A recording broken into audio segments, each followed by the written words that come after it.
Section 6 of the Casebook of Sherlock Holmes by Sir Arthur Conan Doyle. The Adventure of the Three Garridebs.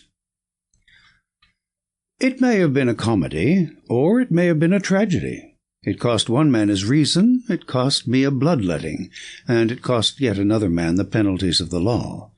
Yet there was certainly an element of comedy. Well, you shall judge for yourselves. I remember the date very well, for it was in the same month that Holmes refused a knighthood for services which may perhaps some day be described. I only refer to the matter in passing, for in my position of partner and confidant, I am obliged to be particularly careful to avoid any indiscretion. I repeat, however, that this enables me to fix the date, which was the latter end of June 1902, shortly after the conclusion of the South African War. Holmes had spent several days in bed, as was his habit from time to time, but he emerged that morning with a long foolscap document in his hand and a twinkle of amusement in his austere grey eyes. "There is a chance for you to make some money, friend Watson," said he. "Have you ever heard the name of Garrideb?" I admitted that I had not. "Well, if you can lay your hand upon a Garrideb, there's money in it." "Why?" "Ah, that's a long story. Rather a whimsical one, too. I don't think in all our explorations of human complexities we have ever come upon anything more singular. The fellow will be here presently for cross-examination, so I won't open the matter up until he comes. But meanwhile, that's the name we want." The telephone directory lay on the table beside me, and I turned over the pages in a rather hopeless quest. But to my amazement, there was this strange name in its due place. I gave a cry of triumph. "Here you are, Holmes! Here it is!" Holmes took the book from my hand. "Garrideb, N," he read. 136 Little Ryder Street, W. "Sorry to disappoint you, my dear Watson, but this is the man himself. That is the address upon his letter. We want another to match him." Mrs. Hudson had come in with a card upon a tray. I took it up and glanced at it. "Why, here it is!" I cried in amazement. "This is a different initial. John Garrideb, Counselor at Law, Moorville, Kansas, USA." Holmes smiled as he looked at the card. "I'm afraid you must make yet another effort, Watson," said he. "This gentleman is also in the plot already, though I certainly did not expect to see him this morning. However, he is in a position to tell us a good deal, which I want to know." A moment later he was in the room. Mr. John Garrideb, Counselor at Law, was a short, powerful man, with the round, fresh, clean-shaven face characteristic of so many American men of affairs. The general effect was chubby and rather childlike, so that one received the impression of quite a young man with a broad, set smile upon his face. His eyes, however, were arresting. Seldom in any human head have I seen a pair which bespoke a more intense inward life, so bright were they, so alert, so responsive to every change of thought. His accent was American, but was not accompanied by any eccentricity of speech. "Mr. Holmes?" he asked, glancing from one to the other. "Ah, yes. Your pictures are not unlike you, sir, if I may say so. I believe you have had a letter from my namesake, Mr. Nathan Garrideb, have you not?" "Pray sit down," said Sherlock Holmes. "We shall, I fancy, have a good deal to discuss." He took up his sheets of foolscap. "You are, of course, the Mr. John Garrideb mentioned in this document, but surely you have been in England some time?" "Why do you say that, Mr. Holmes?" I seemed to read sudden suspicion in those expressive eyes. "Your whole outfit is English." Mr. Garrideb forced a laugh. "I've read of your tricks, Mr. Holmes, but I never thought I would be the subject of them. Where do you read that?" "The shoulder cut of your coat, the toes of your boots. Could anyone doubt it?" Well, I had no idea I was so obvious a Britisher. But business brought me over here some time ago, and so, as you say, my outfit is nearly all London. However, I guess your time is of value, and we did not meet to talk about the cut of my socks. What about getting down to that paper you hold in your hand?" Holmes had in some way ruffled our visitor, whose chubby face had assumed a far less amiable expression. "Patience, patience, Mr. Garrideb," said my friend in a soothing voice. "Dr. Watson would tell you that these little digressions of mine sometimes prove in the end to have some bearing on the matter. But why did Mr. Nathan Garrideb not come with you?" "Why did he ever drag you into it at all?" asked our visitor with a sudden outflame of anger. "What in thunder had you to do with it? Here was a bit of professional business between two gentlemen, and one of them must needs call in a detective. I saw him this morning, and he told me this fool trick he had played me, and that's why I am here. But I feel bad about it all the same." "There was no reflection upon you, Mr. Garrideb. It was simply zeal upon his part to gain your end, an end which is, I understand, equally vital for both of you. He knew that I had means of getting information, and therefore it was very natural that he should apply to me." Our visitor's angry face gradually cleared. "Well, that puts it different," said he. "When I went to see him this morning, and he told me he had sent to a detective, I just asked for your address and came right away. I don't want police butting into a private matter. But if you are content just to help us find the man, there can be no harm in that." "Well, that is just how it stands," said Holmes. "And now, sir, since you are here, we had best have a clear account from your own lips. My friend here knows nothing of the details." Mr. Garrideb surveyed me with not too friendly a gaze. "Need he know?" he asked. "We usually work together." "Well, there's no reason it should be kept a secret. I'll give you the facts as short as I can make them. If you came from Kansas, I would not need to explain to you who Alexander Hamilton Garrideb was. He made his money in real estate and afterwards in the wheat pit at Chicago, but he spent it in buying up as much land as would make one of your countries, lying along the Arkansas River west of Fort Dodge. It's grazing land and lumber land and arable land and mineralized land, and just every sort of land that brings dollars to the man that owns it. He had no kith nor kin, or, if he had, I never heard of it, but he took a kind of pride in the queerness of his name. That was what brought us together. I was in the law at Topeka, and one day I had a visit from the old man, and he was tickled to death to meet another man with his own name. It was his pet fad, and he was dead set to find out if there were any more Garridebs in the world. "Find me another," said he. I told him I was a busy man and could not spend my life hiking round the world in search of Garridebs. "None the less," said he, "that is just what you will do if things pan out as I planned them." I thought he was joking, but there was a powerful lot of meaning in the words, as I was soon to discover. For he died within a year of saying them, and he left a will behind him.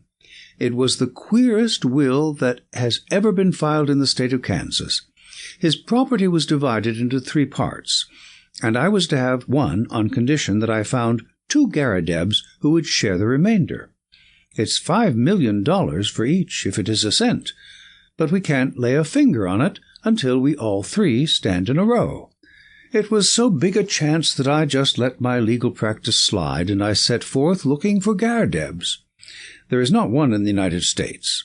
I went through it, sir, with a fine-toothed comb, and never a Garrideb could I catch. Then I tried the old country. Sure enough, there was the name in the London telephone directory. I went after him 2 days ago and explained the whole matter to him. But he is a lone man, like myself, with some women relations, but no men. It says 3 adult men in the will. So, you see, we still have a vacancy, and if you can help to fill it, we will be very ready to pay your charges." "Well, Watson," said Holmes with a smile, "I said it was rather whimsical, did I not? I should have thought, sir, that your obvious way was to advertise in the agony columns of the papers." "I have done that, Mr. Holmes. No replies." "Dear me. Well, it is certainly a most curious little problem. I may take a glance at it in my leisure. By the way, it is curious that you should have come from Topeka. I used to have a correspondent, he is dead now, old Lysander Starr, who was mayor in 1890. "Good old Star," said our visitor. "His name is still honored. Well, Mr. Holmes, I suppose all we can do is to report to you and let you know how we progress. I reckon you will hear within a day or two." With this assurance, our American bowed and departed. Holmes had lit his pipe, and he sat for some time with a curious smile upon his face. "Well?" I asked at last. "I'm wondering, Watson, just wondering." "At what?" Holmes took his pipe from his lips. "I was wondering, Watson, what on earth could be the object of this man in telling us such a rigmarole of lies. I nearly asked him so, for there are times when a brutal frontal attack is the best policy. But I judged it better to let him think he had fooled us. Here is a man with an English coat frayed at the elbow and trousers bagged at the knee, with a year's wear, and yet by this document and by his own account he is a provincial American, lately landed in London. There have been no advertisements in the agony columns. You know that I miss nothing there. They are my favourite covert for putting up a bird, and I would never have overlooked such a cock-pheasant as that. I never knew a Dr. Lysander Starr of Topeka. Touch him where you would, he is false. I think the fellow is really an American, but he has worn his accent smooth with years of London. What is his game, then, and what motive lies behind this preposterous search for Garridebs? It's worth our attention, for granting that the man is a rascal, he is certainly a complex and ingenious one. We must now find out if our other correspondent is a fraud also. Just ring him up, Watson." I did so, and heard a thin, quavering voice at the other end of the line. Yes, I am Mr. Nathan Garrideb."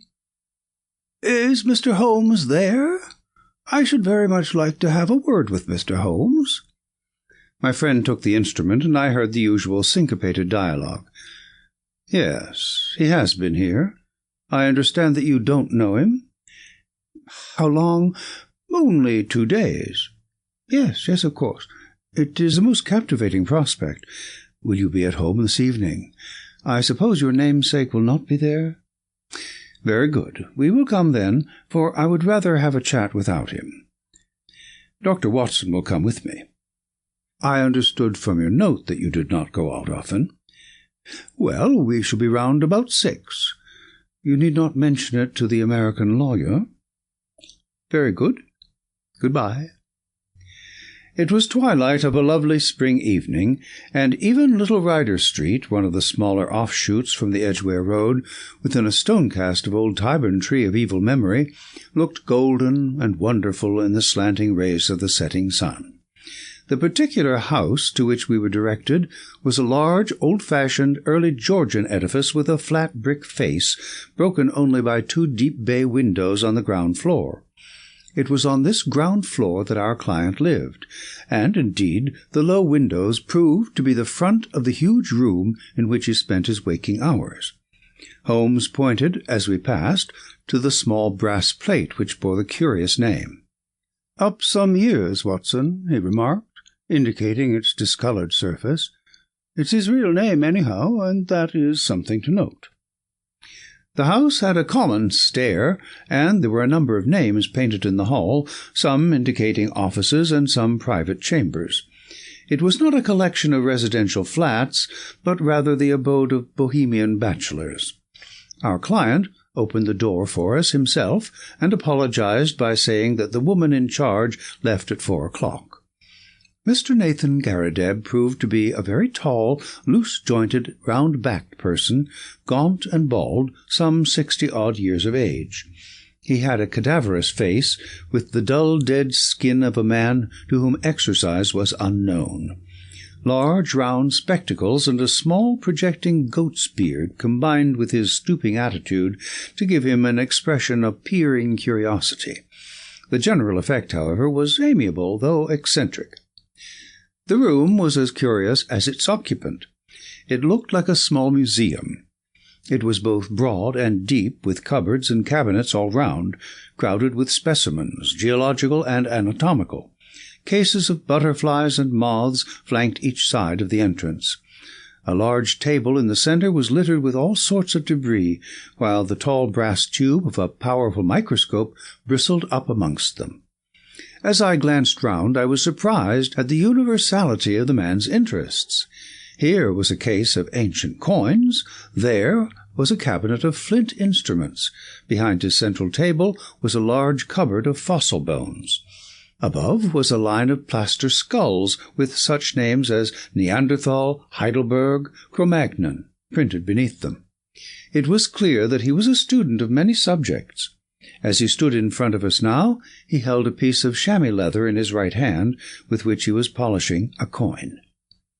"Syracusan, of the best period," he explained, holding it up. "They degenerated greatly towards the end. At their best, I hold them supreme, though some prefer the Alexandrian school. You will find a chair here, Mr. Holmes. Pray allow me to clear these bones. And you, sir? Ah, yes, Dr. Watson, if you would have the goodness to put the Japanese vase to one side. You see round me my little interests in life. My doctor lectures me about never going out, but why should I go out when I have so much to hold me here? I can assure you that the adequate cataloguing of one of these cabinets would take me 3 good months." Holmes looked round him with curiosity. "But do you tell me you never go out?" he said. "Now and again I drive down to Sotheby's or Christie's. Otherwise I very seldom leave my room. I am not too strong, and my researches are very absorbing. But you can imagine, Mr. Holmes, what a terrific shock, pleasant but terrific, it was for me when I heard of this unparalleled good fortune. It only needs one more Garrideb to complete the matter, and surely we can find one. I had a brother, but he is dead, and female relatives are disqualified. But there must surely be others in the world. I had heard that you handled strange cases, and that was why I sent for you. Of course, this American gentleman is quite right, and I should have taken his advice first, but I acted for the best." "I think you acted very wisely indeed," said Holmes. "But are you really anxious to acquire an estate in America?" "Certainly not, sir. Nothing would induce me to leave my collection. But this gentleman has assured me that he will buy me out as soon as we have established our claim. $5 million was the sum named. There are a dozen specimens in the market at the present moment which fill gaps in my collection, and which I am unable to purchase for want of a few £100.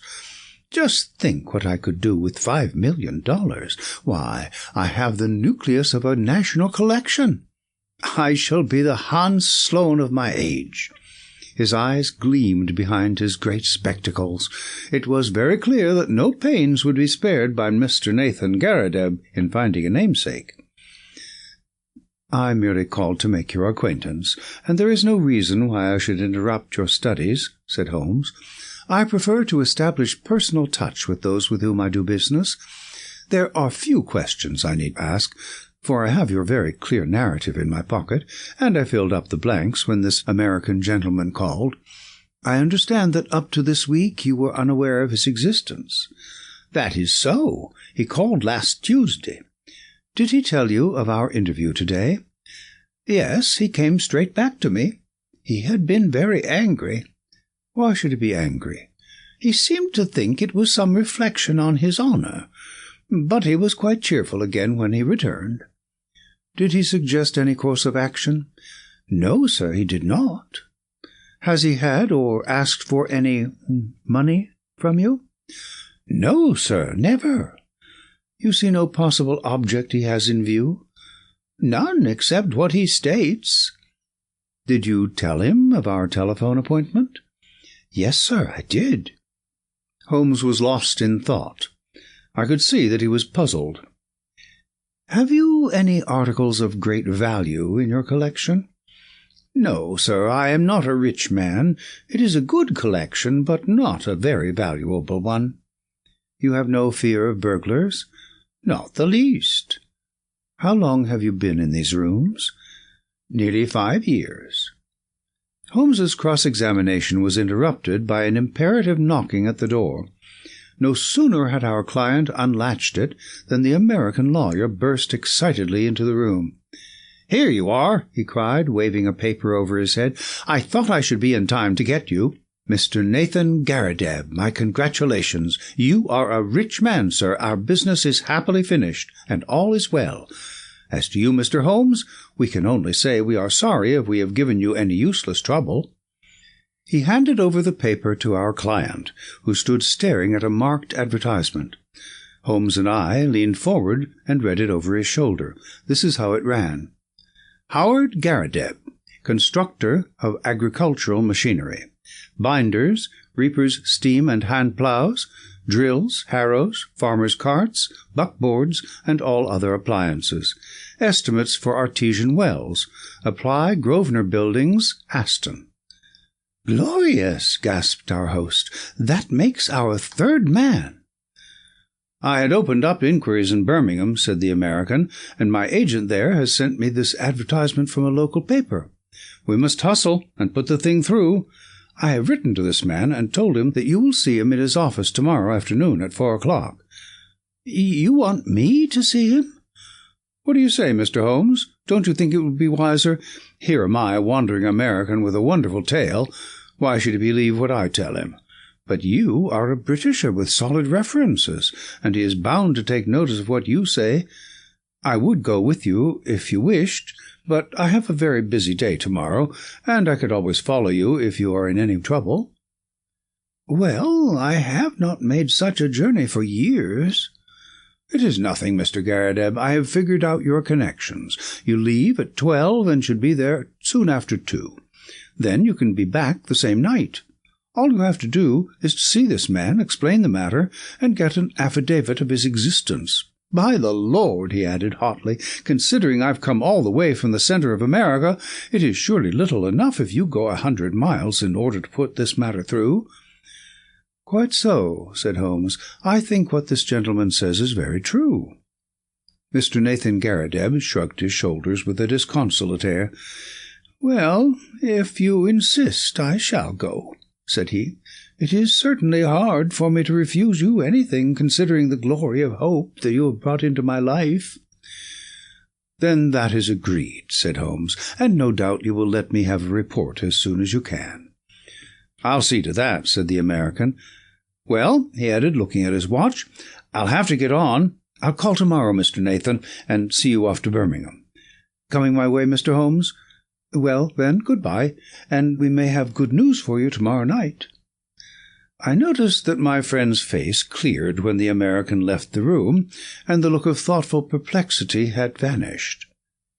"I wish I could look over your collection, Mr. Garrideb," said he. "In my profession, all sorts of odd knowledge comes useful, and this room of yours is a storehouse of it." Our client shone with pleasure, and his eyes gleamed from behind his big glasses. "I had always heard, sir, that you were a very intelligent man," said he. "I could take you round now if you have the time." "Unfortunately, I have not, but these specimens are so well labelled and classified that they hardly need your personal explanation. If I should be able to look in tomorrow, I presume that there would be no objection to my glancing over them." "None at all. You are most welcome. The place will, of course, be shut up, but Mrs. Saunders is in the basement up to 4 o'clock, and would let you in with her key." "Well, I happen to be clear tomorrow afternoon. If you would say a word to Mrs. Saunders, it would be quite in order. By the way, who is your house agent?" Our client was amazed at the sudden question. "Holloway and Steele, in the Edgware Road, but why?" "I am a bit of an archaeologist myself when it comes to houses," said Holmes, laughing. "I was wondering if this was Queen Anne or Georgian." "Georgian, beyond doubt." "Really? I should have thought a little earlier. However, it is easily ascertained. Well, good-bye, Mr. Garrideb, and may you have every success in your Birmingham journey." The house agent's was close by, but we found that it was closed for the day, so we made our way back to Baker Street. It was not till after dinner that Holmes reverted to the subject. "Our little problem draws to a close," said he. "No doubt you have outlined the solution in your own mind." I can make neither head nor tail of it." "The head is surely clear enough, and the tail we should see tomorrow. Did you notice nothing curious about that advertisement?" "Oh, I saw that the word plough was misspelt." "Oh, you did notice that, did you? Come, Watson, you improve all the time." Yes, it was bad English, but good American. The printer had set it up as received. Then the buckboards, that is American also, and artesian wells are commoner with them than with us.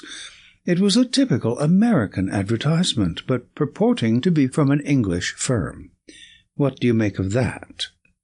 "I can only suppose that this American lawyer put it in himself. What his object was, I fail to understand." "Well, there are alternative explanations. Anyhow, he wanted to get this good old fossil up to Birmingham. That is very clear. I might have told him that he was clearly going on a wild-goose chase, but on second thoughts it seemed better to clear the stage by letting him go. Tomorrow, Watson. Well, tomorrow will speak for itself." Holmes was up and out early. When he returned at lunchtime, I noticed that his face was very grave. "This is a more serious matter than I had expected, Watson," said he. "It is fair to tell you so, though I know it will only be an additional reason to you for running your head into danger. I should know my Watson by now, but there is danger, and you should know it." "Well, it is not the first we have shared, Holmes. I hope it may not be the last. What is the particular danger this time?" "We are up against a very hard case. I have identified Mr. John Garridebs, counsellor at law. He is none other than Killer Evans, of sinister and murderous reputation." "I fear I am none the wiser." "Ah, it is not part of your profession to carry about a portable Newgate calendar in your memory. I have been down to see friend Lestrade at the Yard. There may be an occasional want of imaginative intuition down there, but they lead the world for thoroughness and method. I had an idea that we might get on the track of our American friend in their records. Sure enough, I found his chubby face smiling up at me from the Rogues' Portrait Gallery. James Winter, alias Moorcraft, alias Killer Evans, was the inscription below. Holmes drew an envelope from his pocket. I scribbled down a few points from his dossier. Aged 44, native of Chicago, known to have shot 3 men in the States, escaped from penitentiary through political influence, came to London in 1893, shot a man over cards in a nightclub in the Waterloo Road in January 1895. Man died, but he was shown to have been the aggressor in the row. Dead man was identified as Roger Prescott, famous as forger and coiner in Chicago. Killer Evans, released in 1901, has been under police supervision since, but so far as known, has led an honest life. A very dangerous man. Usually carries arms and is prepared to use them. That is our bird, Watson, a sporting bird, as you must admit." "But what is his game?" "Well, it begins to define itself. I have been to the house agents. Our client, as he told us, has been there 5 years. It was unlet for a year before then. The previous tenant was a gentleman at large named Waldron. Waldron's appearance was well remembered at the office. He had suddenly vanished, and nothing more had been heard of him. He was a tall, bearded man with very dark features. Now, Prescott, the man whom Killer Evans had shot, was, according to Scotland Yard, a tall, dark man with a beard. As a working hypothesis, I think we may take it that Prescott, the American criminal, used to live in the very room which our innocent friend now devotes to his museum. So at last we see a link, you see." "And the next link?" "Well, we must go now and look for that." He took a revolver from the drawer and handed it to me. "I have my old favourite with me. If our Wild West friend tries to live up to his nickname, we may be ready for him. I'll give you an hour for a siesta, Watson, and then I think it will be time for our Ryder Street adventure." It was just 4 o'clock when we reached the curious apartment of Nathan Garrideb. Mrs. Saunders, the caretaker, was about to leave, but she had no hesitation in admitting us, for the door shut with a spring lock, and Holmes promised to see that all was safe before we left. Shortly afterwards the outer door closed, her bonnet passed the bow window, and we knew that we were alone in the lower floor of the house. Holmes made a rapid examination of the premises. There was one cupboard in a dark corner which stood out a little from the wall. It was behind this that we eventually crouched, while Holmes in a whisper outlined his intentions. "He wanted to get our amiable friend out of his room. That is very clear. And as the collector never went out, it took some planning to do it. The whole of this Garrideb invention was apparently for no other end. I must say, Watson, that there is a certain devilish ingenuity about it, even if the queer name of the tenant did give him an opening which he could hardly have expected. He wove his plot with remarkable cunning." "But what did he want?" "Well, that is what we are here to find out. It has nothing whatever to do with our client, so far as I can read the situation. It is something connected with the man he murdered, the man who may have been his confederate in crime. There is some guilty secret in the room. That is how I read it. At first I thought our friend might have something in his collection more valuable than he knew, something worth the attention of a big criminal. But the fact that Roger Prescott of evil memory inhabited these rooms points to some deeper reason. Well, Watson, we can but possess our souls of patience and see what the hour may bring." That hour was not long in striking. We crouched closer in the shadow as we heard the outer door open and shut.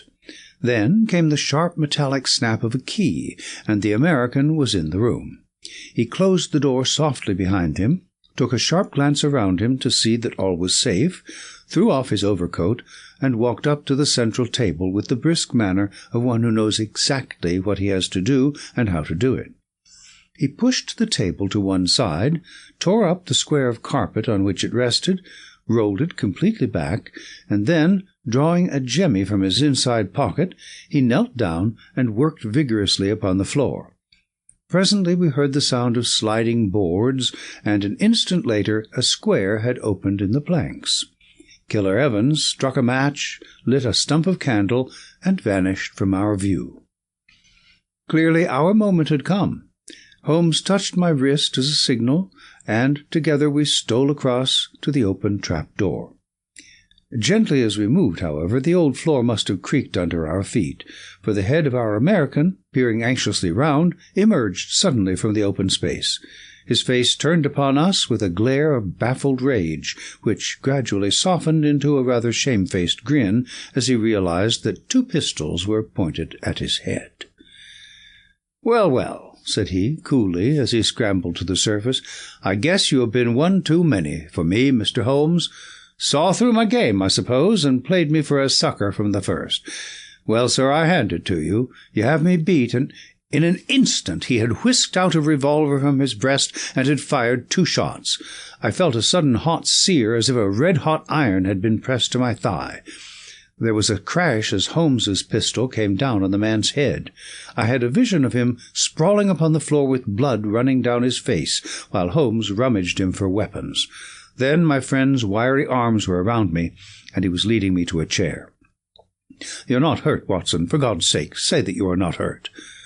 It was worth a wound. It was worth many wounds to know the depth of loyalty and love which lay behind that cold mask. The clear, hard eyes were dimmed for a moment, and the firm lips were shaking. For the one and only time I caught a glimpse of a great heart as well as of a great brain. All my years of humble but single-minded service culminated in that moment of revelation. "It's nothing, Holmes. It's a mere scratch." He had ripped up my trousers with his pocket-knife. "You are right," he cried, with an immense sigh of relief. "It is quite superficial." His face set like flint as he glared at our prisoner, who was sitting up with a dazed face. "By the Lord, it is as well for you.